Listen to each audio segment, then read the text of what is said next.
Hello and welcome to the first video I'm going to send you guys over.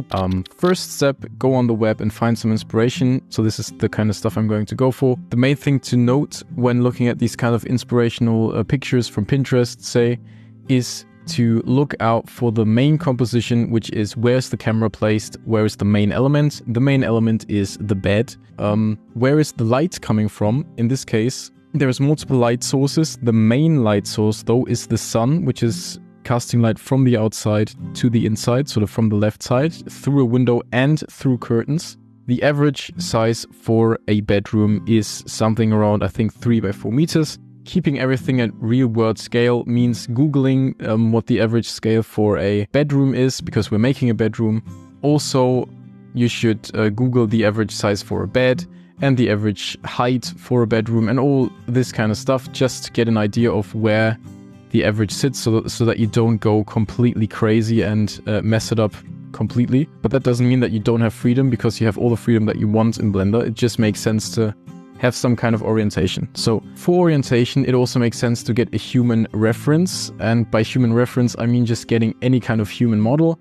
With the measure tool in Blender, you can just take that and go from feet to head. Exactly. So he is like 10 centimeters smaller than the average Western human being. Which is okay, but we can just scale him up a little bit, say here, and now is, I guess, the average scale of a human being in the Western world. Okay, cool. So we're going to take back our cube, because this is going to be the basis for our room. You can also delete this cube and start with a plane, which might also work nicely, but we want to have this be 4 by 4 meters, which means now it's like one of these things is 1 meter, so this is 2 by 2 meters at the moment. So if you go S by the factor 2, now we have 4 by 4 meters. Now if we reintroduce the human reference, that is not right, is it? Let's say we did it like this. This seems appropriate. This does actually seem appropriate. One of the things also to take into consideration, if you go bedroom height and you go on Google again and it says, well, bedroom height should be at least 2.3 meters. So we're going to just go 3 meters because, you know, we want to have things nice. E and 3. Boom. So this is extrusion on the z-axis by 3 meters. So this seems to be an appropriate size for a bedroom. We are going to add the main element, which is going to be the bed, because if we look at the reference picture that we had, this one, it's kind of like a front-on perspective. It's basically in the center of the frame. And so we are going to add a cube, and this cube is by default 2 by 2 by 2. One of the things we can actually do is just cut that in half with the loop cut tool, and then hit 3 and select and W to get the selection tool, and then just select these faces at the bottom here, then 2 to go to edge select mode, and hit F to fill that out. And nice. Okay, so this is now 1 meter high. I know by heart that it's more something like 40 centimeters. So we can basically type in SZ 0.4 and we will get something like the right size for a bed. Now, 2 meters in length is very tight. We want to make that a little bit more, a little bit bigger. And 2 meters in width is is a lot. So this is probably the right size for a bed. Again, making sure that we keep everything at real world scale just makes sense to do so. So we have set the room size and it seems all right for a bedroom. We have decided that we want to have the bed in the center, like we have it on the Pinterest post that we see right here. You can also see that the room seems to be a little bit wider on the post than it is here. And we might as well actually do that because I think it looks nice. Just have the room be a little less sort of claustrophobic. Seems to be a fair idea. And yeah, we don't have to exactly abide by the average room size, but we can just use it as an orientation, obviously. So we have positioned the bed. Now the question is, where's the light coming from? Like the main light is coming through a window from the outside, as you can see from the left side. It's passing through a window and through curtains. The curtains we are going to be making in a follow-up video. Right now we're just going to make just a basic light source coming from the left side. And the basic light source for our scene is going to be what's called an HDRI. But before we do that, we will very, very quickly put a hole in this wall so that there's actually light that can pass through and cast some light on our scene.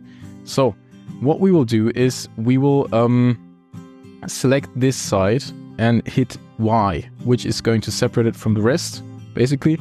And now if we hit Control R, we can actually just add loop cuts on this face. So if I were to add a loop cut on any other face, or before hitting Y on this one, and I hit Control R to add a loop cut, you can see that we add a loop cut everywhere, and this is going to cause a bunch of problems. In other words, if you hit Y, it's going to be separated, and you can create loop cuts on individual faces. A very useful thing to know. So the question is, at what height is our window? In this case, the window is actually terminating at the floor, which I think is a cool idea. So we might as well do it like this. And the question is, where does it terminate? Here, it also basically terminates at the top. So in other terms, one thing we want is that the window, that we have some kind of little bit of space in between the wall here, sort of at the back. So that's cool. Then we want to have another one of those little spaces here. But the main place in the middle is going to be a nice window, and light is going to be cast through here. So this is basically our main composition. Then there's going to be curtains in front of that and all of that nice stuff.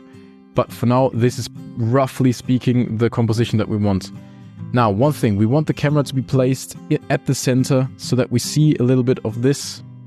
The question is, do we want to have it placed sort of dead center, which is cool, or do we want to have it placed a little bit more like this? Either way, it doesn't really matter. We can actually set our camera view, like where we want the camera to be placed and where we want to be looking, like this in the viewport. Say we liked this as an angle, and then we can go into view, align view, active camera to view, which would also be Alt Control Numpad 0. I don't have a numpad, so I have to always do it manually, which kind of sucks. And then also one thing to note for the general main composition is the focal length of the camera. By default, it's 50 millimeters. For an interior shot, it should be around 24. Because that way you're able to see more of the scene. So I guess I'm going to go for like 20, maybe I'm even going to go for 20, because I think that looks pretty nice in this case. Also, the camera is supposed to be inside of the room, obviously. We might as well just make the room a little bit longer. One thing that we can do here is put the 3D cursor back here by hitting Shift S and 2, so the 3D cursor is here. Then we can go to object mode, set origin to the 3D cursor, and then we hit S, Y, and boom, we can actually just scale up the room in that kind of a manner. That's pretty cool. So, okay, we've got our main composition. We know we want light to be passing through here. We've got a bed in the middle. We know that there's some really, really cool stuff with the back wall that's going to happen, and some lights here and some lights there. But that's all the follow-up video. In this video, what we are going to be doing is finding a nice HDRI for the main lighting, and then that's basically going to be it. With regards to the HDRI, it's very, very much important that you choose the right one and the one that captures the essence of the vibe that you want. In order to add an HDRI to your scene, you go to the shader editor, you change this from object to world, and right now the background is plugged in, so you're going to delete that, and we're going to hit Shift A and search for environment texture. There we go, and now we plug the color into the surface, and we click open. And now you should be downloading some HDRIs if you haven't already. There's a website, it's called Polyhaven, or HDRI Haven, I think is the... No, it's not, okay, it's Polyhaven/HDRIs. This is a website where you can get all kinds of cool HDRIs for free. You don't want an interior HDRI, obviously, because you want light to be cast from the outside to the inside. Probably this one might work. And so now we're going to go into rendered view, and we're just going to check out how that looks. One thing to note here is that we are still in Eevee, which means none of this lighting is going to look actually accurate. So if we change this in the render properties, we change the render engine from Eevee to Cycles, we now actually get path tracing, like proper rendering. Okay, so this, as you can see, takes way longer. There's people who like activating the denoise option here in the viewport, which can actually improve your workflow a little bit. I tend to not do it because I think it's not really super helpful, in my opinion, in my very personal opinion. But whatever. Everyone can do what they want to do, obviously. Maybe this thing is actually better, I think. Because there's like more of a cloudy day. And you can also tell how the whole vibe of all of this is completely changed if you just plug in another HDRI. So if I plug in this one, there's like a very, very sunny day. And so this is like, you would feel like you would die because it's just way too warm, because it's so incredibly like summer kind of stuff. So In order to rotate the HDRI, what you have to do is first of all, you have to click Command, comma to go into the settings, go to add-ons, and then you type in Node Wrangler. So you have to activate this one. What this is going to allow you to do is click on your HDRI and hit Control T. Node Wrangler does this nice little setup for you, and then you can just change the Z rotation basically. And you can change it so that the sun is coming from the right side. And as you can see, it's really, really, really bright because there is no diffusion going on because, you know, it's a very, very bright day. And maybe you actually want that because remember, there is going to be curtains that break the light and there's going to be a window and everything like this. So maybe you actually want a bedroom in a very, very, on a very sunny day. I don't want to have a bedroom on a very sunny day. I want to have it on more like a dim, sort of more cloudy day because I personally just think that looks way more sort of chill and capturing the essence of what I want to make. And maybe you want to make something else. Who knows? It's up to you, obviously. You can kind of see here that there's some hard light hitting the room from the outside. Maybe we are actually just going to go for like a very... Maybe just not the one in the desert. Maybe just something else. How about this one? I think this one is like the perfect like sunny day. And then we can, you know, place the light the way it's supposed to be. Probably like this. This looks pretty cool.